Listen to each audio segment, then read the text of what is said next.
आकांक्षा और आकाश की शादी को 6 ही महीने हुए थे। आकांक्षा के ससुराल में सास ससुर और उसकी ननद रिंकी रहती थी। आकाश हरदम काम के सिलसिले में बाहर रहा करता था।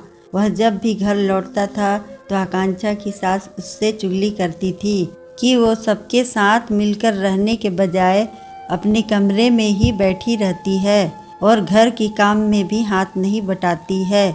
यह सुनकर आकाश गुस्सा हो जाता है और आकांक्षा को खरी खोटी कहता।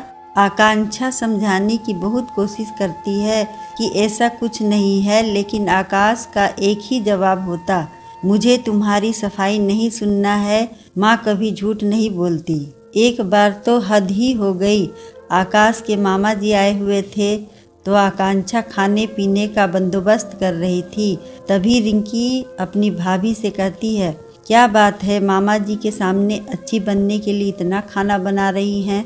ऐसे तो आप रसोई में कम ही नजर आती हैं। आकांक्षा को रिंकी की बात का बुरा लगा और उसने कहा, रिंकी जी, आप मेरे से ऐसी बात न करें, आप मुझसे छोटी है। इतनी सी बात पर रिंकी हंगामा करने लगी और सास से चुगली कर दी।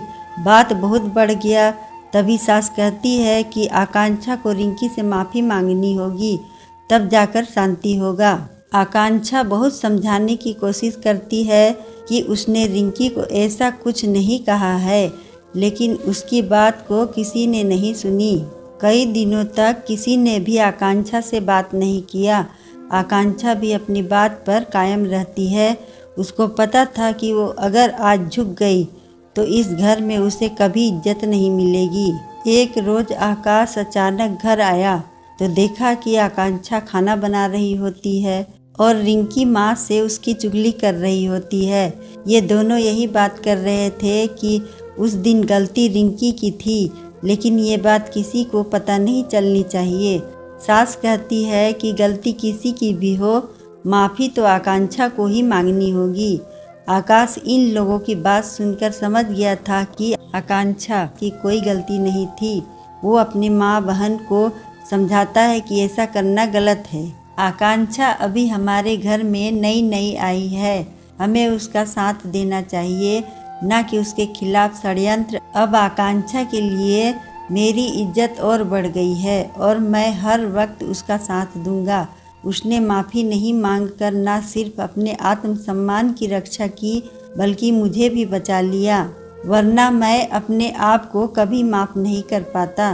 दोस्तों, बहुओं को भी अपने आत्मसम्मान के लिए कभी कभी ना बोलना ज़रूरी होता है।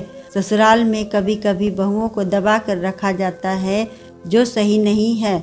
आखिर बहुओं की भी इज्जत होनी चाहिए। कई लोग सोचते हैं कि बहू सेवा करने के लिए आई है। ऐसा सोच को बदलना ज़रूरी है। बहुओं को घर के सदस्य के रूप में अपनाना चाहिए। आशा करती हूँ आपको ये कहानी अच्छी लगी हो तो वीडियो को लाइक करें और चैनल को सब्सक्राइब करें। धन्यवाद।